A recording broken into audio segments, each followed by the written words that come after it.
Have you ever thought that the most private and sacred moment of a couple could become a public spectacle, a drama eagerly watched by the whole village?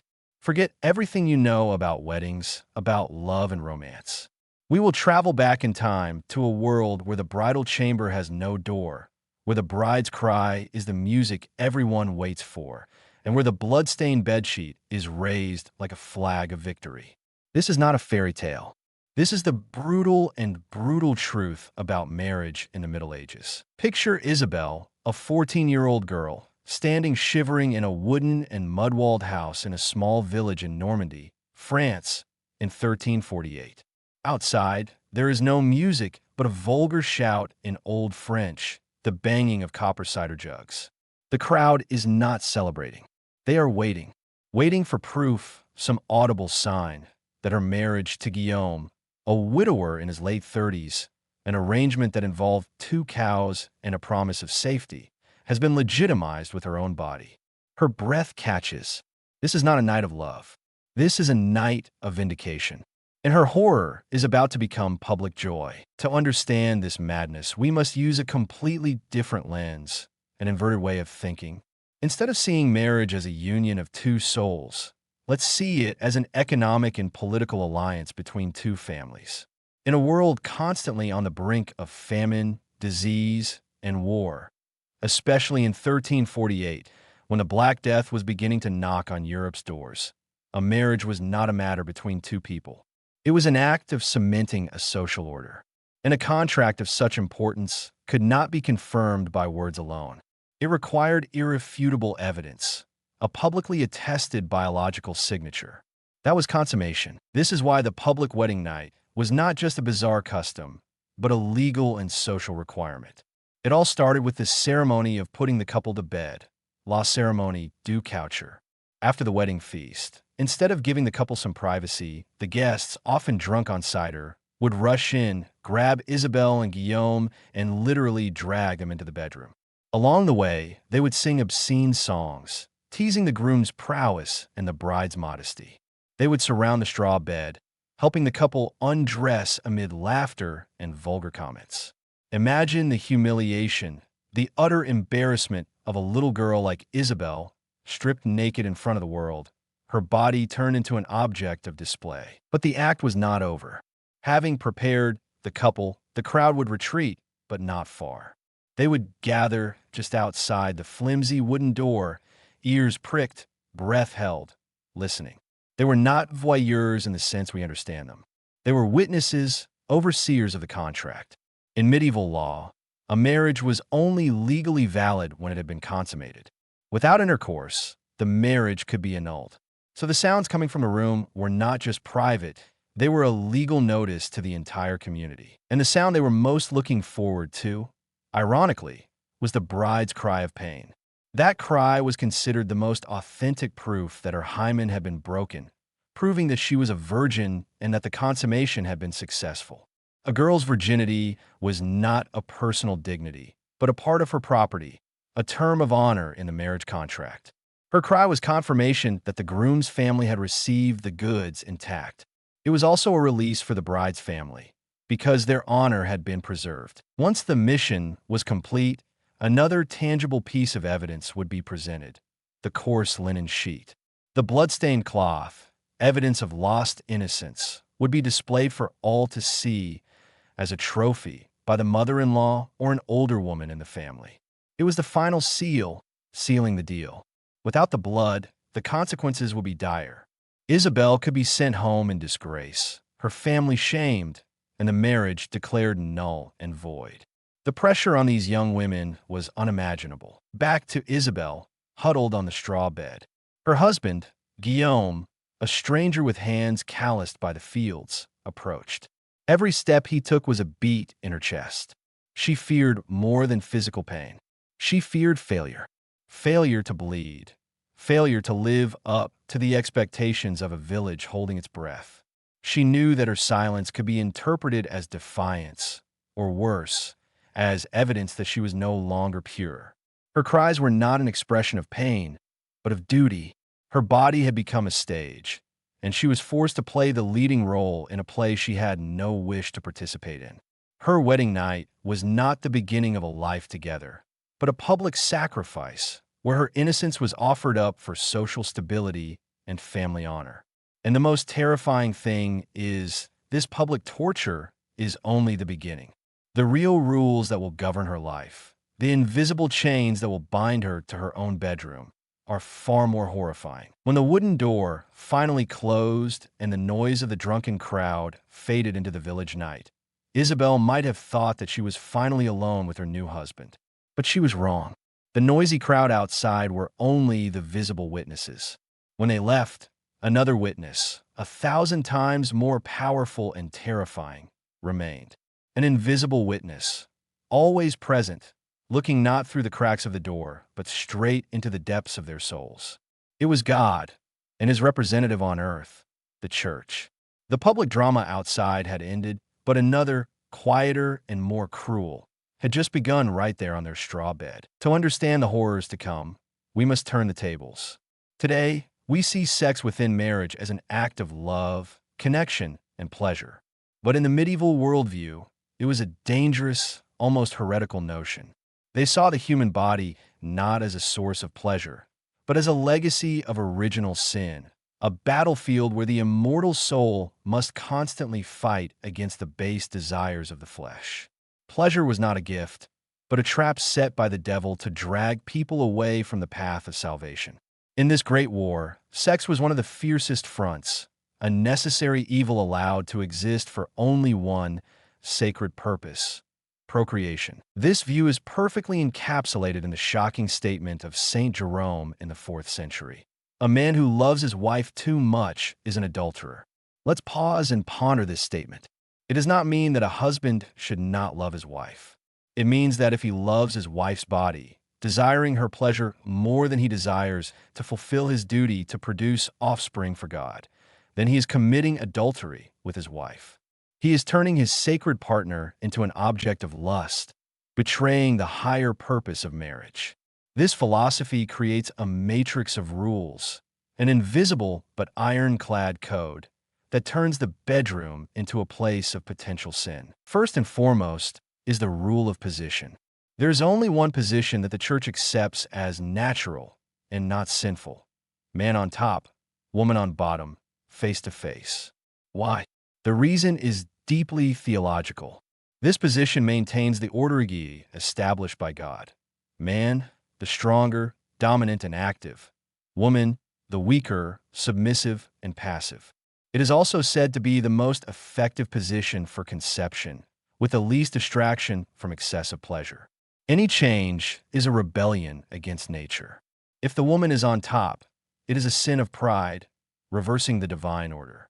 If it is from behind, it is a sin of bestiality, lowering man to the level of animals.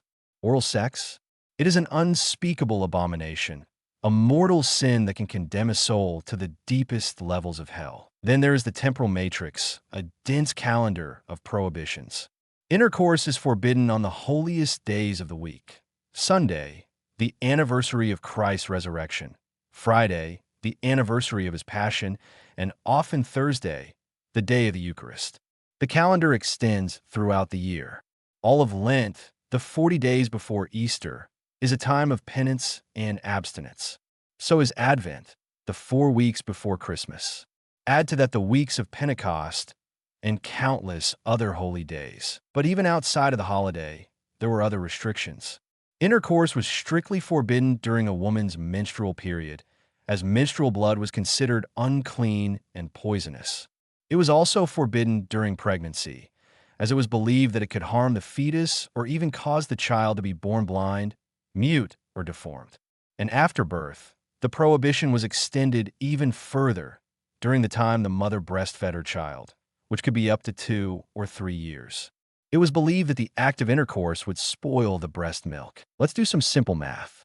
Add up Sundays, Fridays, major holidays, holy days, pregnancy, menstruation, and breastfeeding, and a devout medieval couple might have been allowed to have sex only 50 to 70 days a year. It's staggering. Intimacy was not something that happened naturally, but rather a rare opportunity that had to be carefully timed to avoid sin. And how does the church enforce these rules? through a powerful tool of soul surveillance, the confessional. In that small, private space, the village priest becomes an interrogator. He asks Isabel and Guillaume the most intimate questions. How many times a week do you have sex? On what days? Do you feel pleasure? Do you have lustful thoughts about your spouse? Priests are armed with books called penitentials, which list hundreds of imaginable sexual sins, along with the corresponding punishment for each, from days of fasting for a single thought to months-long pilgrimages for a single wrongful position. Now put yourself in Isabel's shoes. Every night, she faces a dilemma. If Guillaume, a man uneducated in this complex theology, approaches her on a forbidden Friday, what should she do? If she submits, she is complicit in a sin that could burn her soul for all eternity. If she refuses, she risks angering her husband, who has every legal right to punish her for disobedience by force. Her body is no longer hers. It is a contested territory between the laws of men and the laws of God, between the fear of an immediate beating and the terror of eternal hellfire. Her life in the bedroom had become a minefield. Every gesture, every touch was scrutinized through the lens of sin and salvation. But if the church's understanding of the physical act was so distorted and limited, what did they, along with the medical experts of the time, really think about the anatomy of a woman's body? The answer, buried in ancient texts and taught in universities, was even more bizarre and terrifying than these rules. It was a medical nightmare built on a foundation of pure fiction. While the church's rules turned the bedroom into a sacred minefield, medical ignorance turned the woman's body into a realm of strangeness and horror. If theologians saw the woman's soul as an object to be controlled, doctors, supposedly the most educated people of the age, saw her body as a distorted biological puzzle, a flawed version of creation.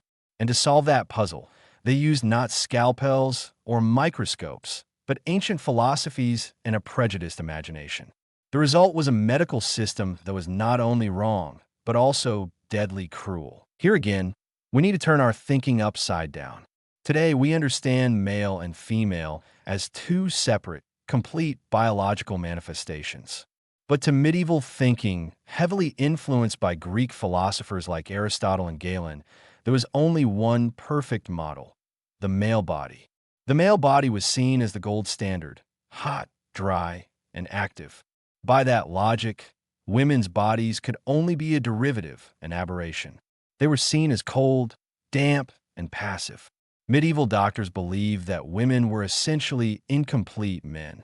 They lacked the life heat necessary to push their sexual organs out of their bodies. This theory led to one of the most bizarre anatomical ideas, the inversion theory.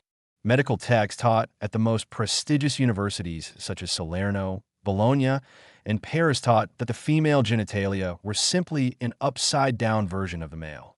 The vagina was seen as a retracted penis. The uterus was an internal scrotum, and the ovaries were nothing more than internal testicles. This was not a fringe theory. It was mainstream medical knowledge, and it shaped an attitude of disdain and suspicion toward every aspect of female biology. From this false foundation, another medical nightmare was born: the concept of the wandering uterus. Doctors believed that the uterus, hystera in Greek, from which the word hysteria comes, was not an organ fixed in the pelvis. They envisioned it as an independent creature, able to move freely inside the woman's body. It was described as a hungry animal, always in search of moisture. If a woman, especially a widow or virgin, did not have regular sex, her uterus would wither. In its thirst for moisture, it would detach from its place and begin a dangerous journey throughout the body. As the uterus wandered upward, it could press on other organs, causing a host of terrifying symptoms. If it pressed on the liver and heart, the woman would experience shortness of breath, a racing heart, pale face, and rolling eyes. If it reached the throat, she would feel as if she were being strangled. These symptoms, which we might recognize today as panic attacks, anxiety, or seizures, were attributed to a single cause: the rebellious uterus. And the treatments were equally bizarre. To lure the wayward uterus back into place, doctors would apply pleasant scents like perfumes and sweet herbs to the vagina. At the same time, to chase it down from the head, they would make the woman smell the most horrible smells imaginable, like burned hair, sulfur, or animal feces. Isabel, and every other woman, must live with the knowledge that there is a latent monster slumbering inside her that could awaken at any moment and drive her into madness. But perhaps the most devastating consequence of this medical ignorance was the concept of conception.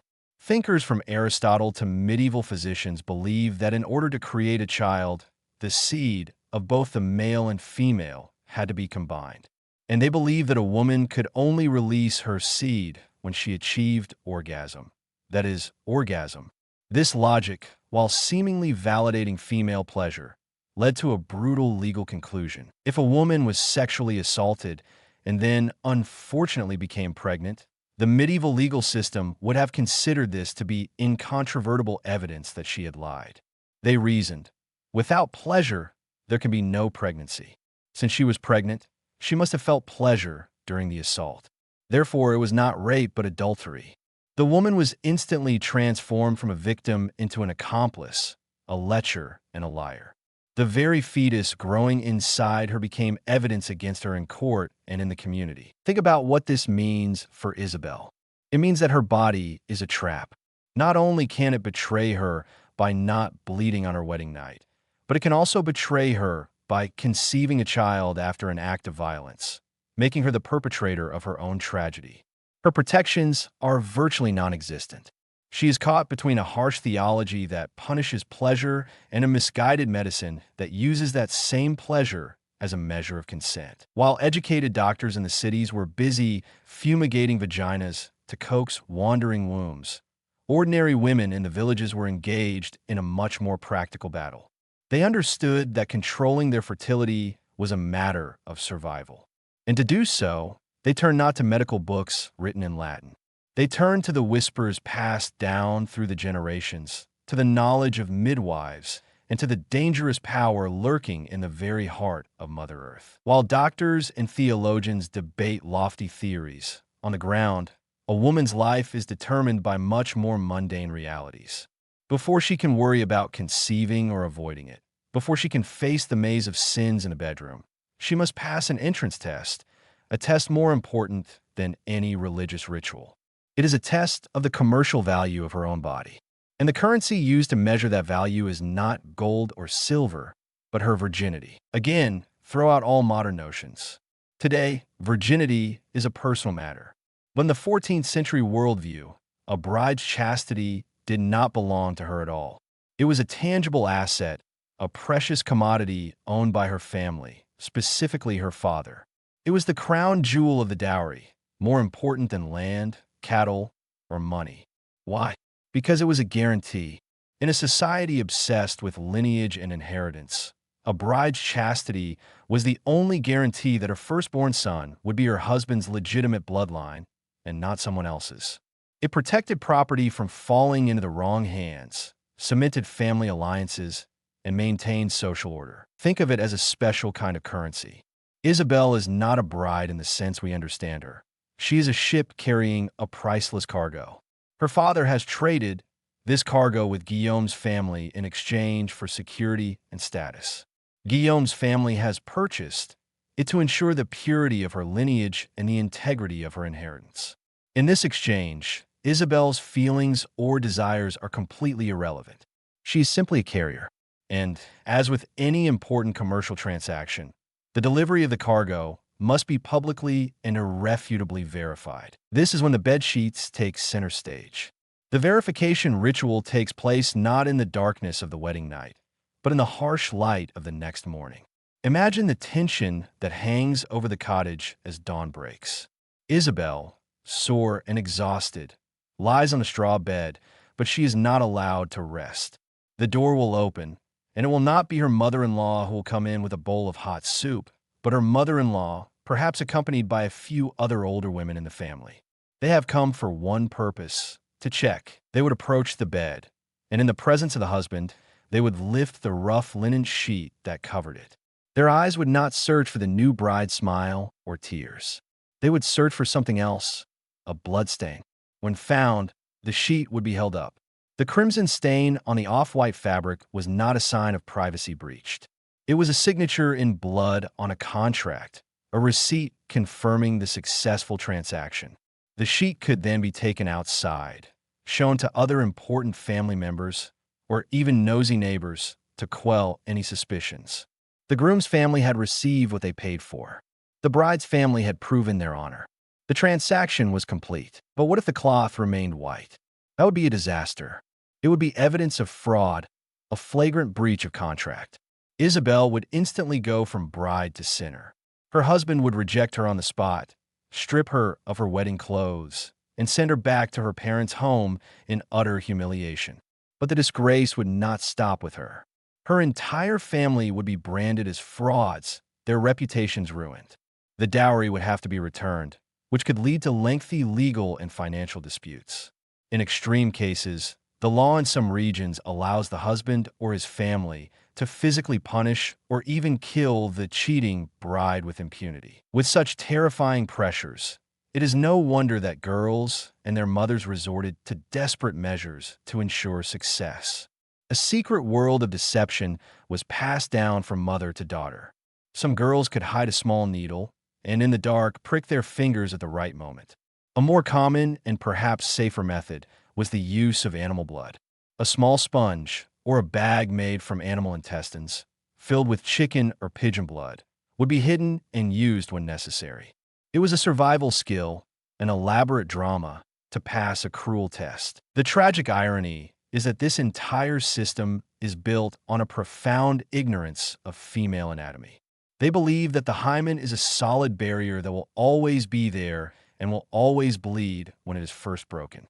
They don't realize that it can be very elastic, that it can take on different shapes, or that some women are even born without it.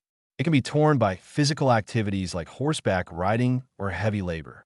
Isabel and millions of other women are essentially being judged by a completely false medical standard, betting their futures and lives on a biological lottery. As Isabel lay there beside Guillaume that first night, her fear was twofold. She was not only terrified of the action that was about to take place, but perhaps even more terrified of the prospect that her body would betray her, failing to produce the evidence upon which her new life depended.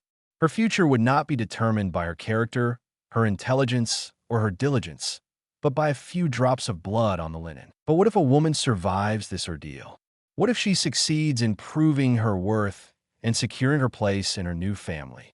Her body, having fulfilled its role as a unit of currency, faces a new challenge, becoming a vessel for new life. And in a world without modern medicine controlling this next stage, encouraging conception, or, more daringly, preventing it, requires turning away from public ritual and into the shadowy world of folk magic. Having passed the blood test on her wedding night, Isabel has officially established her place. But that security is only temporary. Her body, which had been a unit of currency, now has to perform a new and more important role: a vessel for life, a machine for producing heirs. The pressure to have children, especially sons, is immense. In a world where labor means survival and lineage means power, barrenness is not just a personal tragedy. It is a curse from God, a failure that can result in a woman's being abandoned by her husband. But repeated pregnancies are also a death sentence, with 1 in 3 women dying during or shortly after childbirth. Caught between the pressure to reproduce and the fear of death, women like Isabel sought control in a place where neither the church nor orthodox medicine could reach: the shadowy world of folk magic. We must understand that this is not a choice between faith and superstition. For the medieval woman, it was a parallel system of knowledge, a treasury of practical wisdom passed down through the generations, from mother to daughter, in whispers around the fire. It was the science of the voiceless, the medicine of the abandoned. When prayer was not enough, they turned to the earth. The quest was driven by 2 opposing but closely linked strands: the desire for fertility on one side and the desperation to avoid pregnancy on the other. To combat infertility, a treasure trove of charms and rituals were used. Perhaps the most famous was the mandrake root, or mandragore in French. The root, which is strangely shaped like a small humanoid, is surrounded by terrifying legends. It is believed that when plucked from the ground, it lets out a scream that can kill anyone who hears it. So harvesting it requires elaborate rituals, often involving pulling it up with a black dog. Once obtained, the mandrake root is treated as a powerful amulet, wrapped in silk and worn against the skin to enhance fertility. It is so valuable that a counterfeiting industry has sprung up, with scammers carving cheap wild roots to sell to desperate women. There are also other rituals, such as burying the placenta of the previous child under the doorstep to encourage the next one, or drinking potions made from special herbs under the full moon. But the dark side of this underworld, far more dangerous and secretive, is the fight against conception. In a society without reliable contraception, an unwanted pregnancy for an unmarried girl is a social condemnation, and for a poor wife, another mouth to feed can lead to starvation for the entire family. So they turn to the devil's medicine, herbs that can expel life from the body. Names like pennyroyal, tansy, rue, and savon were whispered in secret. They were picked at specific times and brewed into bitter, poisonous teas. But the stakes were high. The line between a dose that would cause an abortion and one that would kill a woman was as thin as a hair. A little too much could cause uncontrolled bleeding, violent convulsions, or permanent organ damage. Drinking a pot of abortive tea was like playing Russian roulette with your life. Alongside these dangerous pharmacological methods were more magical practices, such as jumping back 7 times after intercourse, wearing amulets made from fox bones, or drinking wine mixed with powdered bees. All reflected a deep desperation, an attempt to regain even a modicum of control over one's own biology. The keeper of this dangerous knowledge was the village midwife, or wise woman, bonne femme. She was both a respected and a distrusted figure. She delivered babies, healed with herbs, and counseled the brokenhearted. To the villagers, she was an indispensable pillar. But to the church, she was a threat. Her knowledge did not come from the Bible or church-sanctioned texts. It came from ancient pagan traditions, from natural observation, from practical experience. The line between healer and witch was extremely thin. At any moment, a bad harvest or a plague could lead her being blamed and burned at the stake. For a woman like Isabel, life is a blend of these two worlds. She would see no contradiction between going to church on Sunday mornings to pray, to St. Margaret for a safe birth, and secretly wearing a herbal amulet under her dress. She would pray to the Virgin Mary, but she would also listen to the village midwife's advice about tracking her cycles with the moon. This is not hypocrisy. This is peasant pragmatism, a survival strategy that uses every tool available, sacred and profane. This dark world of folk magic, with its fertility charms and poison teapots, is not a story about supernatural powers. It is a story about the desperation of humans to control their own destinies. It is a last-ditch effort to have a say, however quiet, in what happens to their own bodies. But this secret knowledge, this dangerous dance with poison and magic, carried its own terrifying risks. If a woman's body was a mystery to doctors, her mind and soul were an open book to the demons that were said to lurk in the night. The fears that ruled the physical world were nothing compared to the supernatural horrors that awaited in the darkness of the medieval bedroom. When night falls on the Normandy village, it brings more than darkness and silence. It brings another fear, more ancient and profound than poverty or disease. It is the fear of what lurks in the bedroom itself, in the dark corners of the mind, when reason has fallen asleep. For Isabel and her contemporaries, the bedroom was not a safe sanctuary. It was a portal, a place between the mortal world and the demonic realm. And in that darkness, demons in the shape of carnal desire awaited. It is important to understand that succubus and incubus were not fairy tale characters to scare children. In the worldview of the 14th century, they were a reality recognized by the church, analyzed by leading theologians, and considered by doctors to be a real cause of illness. They were part of a cosmology, a supernatural explanation for the most mysterious and shameful aspects of human biology and psychology. Instead of viewing them as folklore, consider them as a medical diagnosis for inexplicable phenomena. First is the succubus, the demon of the night. Taking the form of a beautiful woman, she preys on men, especially priests and married men. What is her crime? She is blamed for any manifestation of male sexual desire that occurs outside of the act of procreative intercourse. A wet dream, which is considered a shameful waste of seed and vitality, is certainly the work of the succubus. A lewd thought that passes through a man's mind, even if it is about his own wife but with excessive ardor, can also be attributed to her seduction. The succubus's purpose is to steal men's semen, which is believed to contain a portion of their vitality, and drag their souls into sin and eternal damnation. But the greater, more immediate, and more violent threat comes from the incubus, the male demon. The incubus is a supernatural rapist. He doesn't seduce, he attacks. Stories describe him as having incredible strength. His body can be as cold as ice or as heavy as a boulder pressing down on his victim's chest. Any woman who, like Isabel, wakes up with unexplained bruises, aches, or vague memories of a sexual struggle during the night can be said to have been the victim of an incubus attack. However, being a victim of the incubus puts a woman in a very dangerous trap. If she speaks up, recounting her experience, she may receive pity, but she is also likely to be suspected. Why did the incubus choose you and not someone else? Did you secretly summon it? Are you a witch consorting with the devil in exchange for power? The line between a pitiful victim and a guilty accomplice is extremely thin.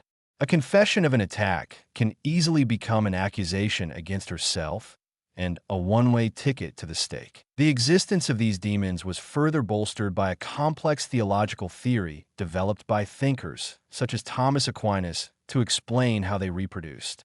The process took place in 3 steps. First, a demon would take on the form of a succubus to sleep with a man and collect his semen. Second, that demon would transform into an incubus.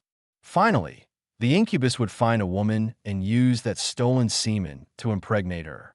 The child born from this union, called a cambion, was a half-human, half-demon creature. The theory became a convenient explanation for children born with birth defects, children with questionable intelligence, or people who grew up to be heretics or tyrants. It was a way to supernaturalize genetics and natural anomalies. And there's a phenomenon we know very well today that adds fuel to this terror: sleep paralysis. Imagine you suddenly wake up in the middle of the night. You're fully conscious, but your body is rigid, unable to move a finger. A terrible pressure is pressing on your chest, making it difficult to breathe. You feel a malevolent presence in the room, right next to your bed, and sometimes you hear whispers or see shadows lurking. To us, it is a temporary neurological breakdown. But to a peasant like Guillaume or Isabel, it is undeniable evidence of an attack. The pressure on your chest is the weight of the incubus.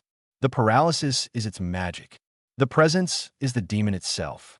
The fear is real and physical. The medieval bedroom was a dangerous place. By day, Isabel's life was monitored by neighbors and priests.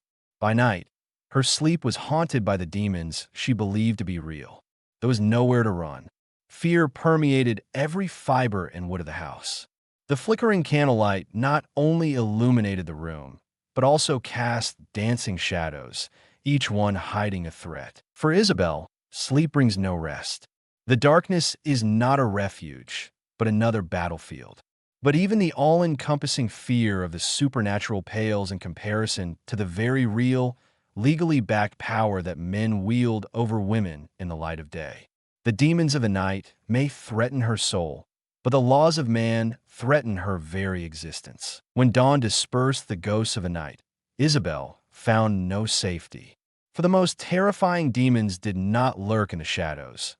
They sat in the judges' chairs, wrote the laws, and dispensed justice in the light of day. If the medieval bedroom was a battlefield, then the legal system was the rulebook for that war.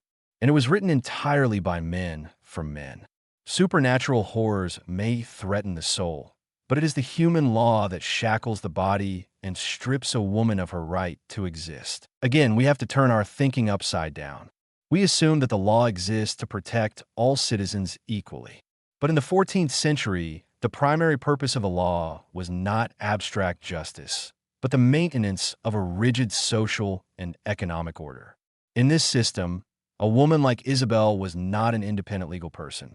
She was legally placed in the same category as land, livestock, and objects, that is, property.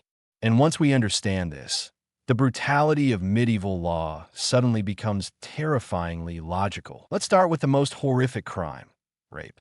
In the law of the period, rape was not a crime against a woman's body, dignity, or autonomy. It was defined as a crime against the man who owned her. If Isabel was unmarried, her rapist committed a crime against her father. If she was married, the crime was against Guillaume, her husband. Why? Because the act damaged property. The rape of an unmarried girl reduced her market value on the marriage market. The rape of a wife cast doubt on the legitimacy of the children she would bear, threatening her inheritance rights.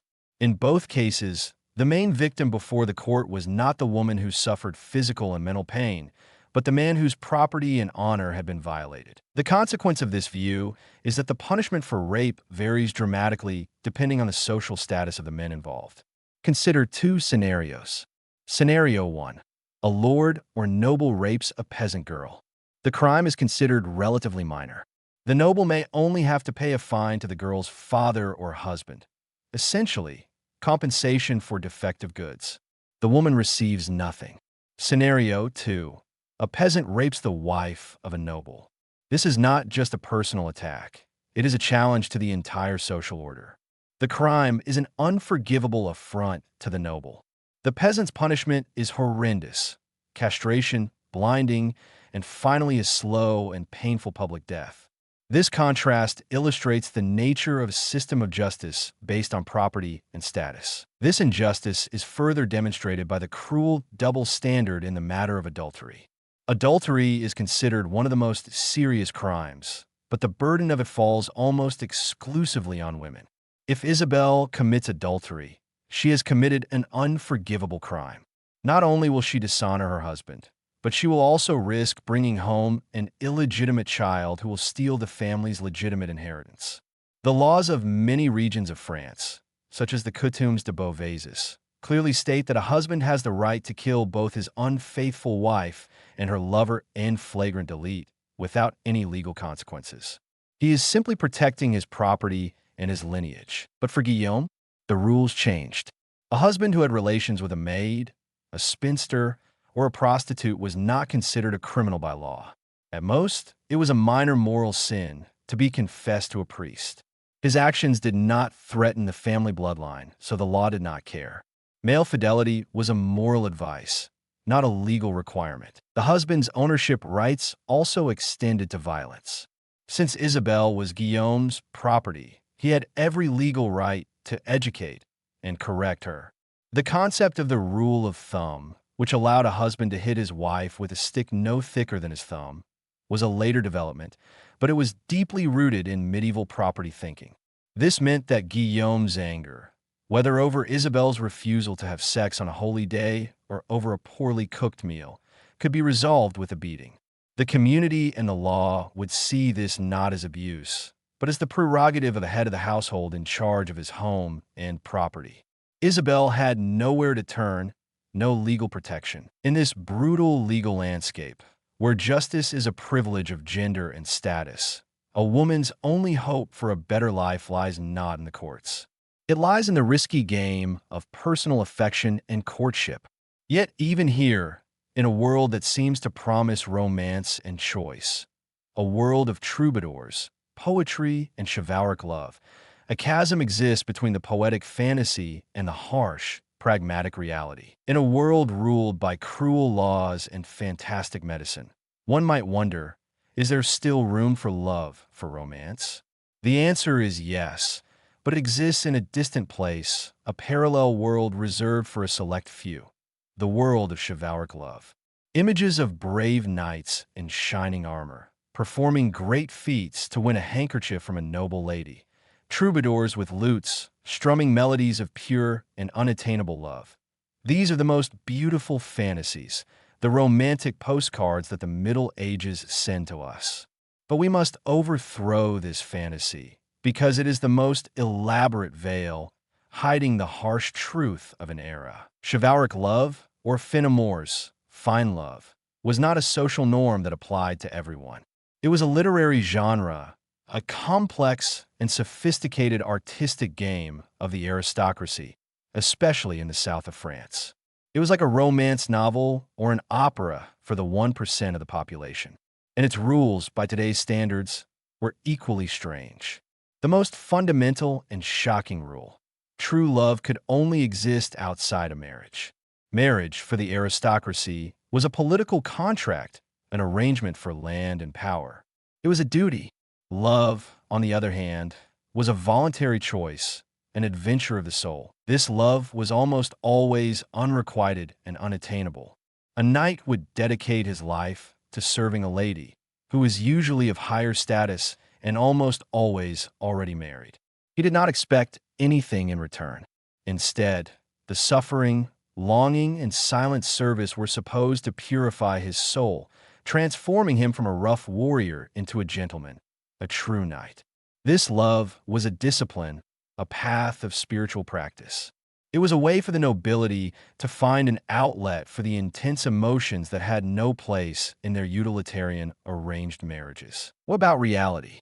For the vast majority of the 99% of the population, peasants like Isabelle and Guillaume, their lives are a completely different universe. When Guillaume looks at Isabelle, he doesn't see a goddess to worship from afar. He sees a partner to share his labors with, a woman to bear him strong sons who can till the fields. And when Isabelle looks at Guillaume, she doesn't see a knight who will fight dragons to save her. She sees a man who can provide her with a roof over her head, a meal, and protection from hunger and chaos outside. Their courtship did not take place at banquets or tournaments. It took place in a field, as Isabelle's father and Guillaume's father negotiated the number of cattle and the quality of the land to be exchanged. Love, if it existed at all, was not a prerequisite.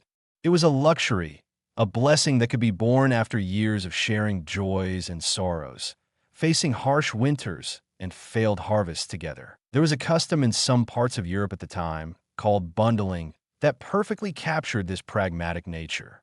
Engaged couples were sometimes allowed to sleep together in the same bed, but they had to be fully clothed and, most importantly, separated by a thick wooden board placed across the middle of the bed. The purpose was not romantic. It was a practical test. Could the couple stay close to each other while maintaining control, avoiding a pre-wedding pregnancy that would have destroyed the marriage contract? It allowed them to get used to each other's presence without violating religious or social norms. This was peasant love, practical, cautious, and always tied to survival. The picture is now clear. The whole story of medieval intimacy is a story of two worlds that never intersected. On one side was a poetic fantasy woven into warm castles, a pastime for those with time and privacy. On the other was the brutal reality of the masses, where every aspect of life, from public weddings to harsh religious codes to bizarre medicine to unjust laws, was governed by a single principle: survival. The magnificent tapestry of chivalric love was a flimsy decoration, hung to hide the cold, damp, brutal stone walls beneath, which were the true foundation of medieval society. So when Guillaume reaches for Isabelle in their cramped cottage, there is no troubadour's music, no thoughts of spiritual adventures. There is only the weight of existence. This is not the climax of a romance. It is the fundamental act of medieval life, an act of continuity, of pragmatism, of despair. The story of this age's intimacy is not found in the poetry of castles, but in the silence of huts like this one, a silence filled with the unspoken fears and the unyielding hopes of a world stripped of all illusions. Our journey through the darkness of the medieval bedroom ends here. We have entered Isabelle's world, a world where intimacy is not a dialogue of love, but a series of transactions, rituals, and struggles for survival. We have seen her body transformed into a public stage, a unit of currency, a battlefield for theological battles, and an object of wild medical theories. We have seen that the law does not protect her, and that romance is a distant fantasy. This story, for all its strangeness and brutality, can leave us feeling a sense of distance, a sense of gratitude for having lived in a different time. But perhaps the most profound lesson lies not in the differences, but in the invisible threads that connect us to the past. Isabel's story reminds us that sex and intimacy never exist in a vacuum. They're always shaped by the power structures, social anxieties, religious norms, and economic constraints of the time. Medieval fears of sin, of lineage, of social chaos created draconian rules that we find barbaric. But are our times, with their pressures for perfect body image, ever-changing definitions of identity, and relentless digital surveillance, creating their own invisible rules? Isabel's struggle to gain some autonomy over her body and her destiny is a timeless one. It's an ancient human longing echoing across the centuries. Her story, though heartbreaking, is also a testament to the incredible resilience of humanity. Despite all the oppression, all the control, people still find ways to love, to yearn, to find connection. In the whispers between mother and daughter about secret herbs, in the desperate attempts to maintain honor, in the quiet acceptance of surviving another winter together, we see a glimmer of humanity that can never be extinguished. The past is not just a strange land of monsters. It is also a mirror reflecting our own eternal struggles and aspirations.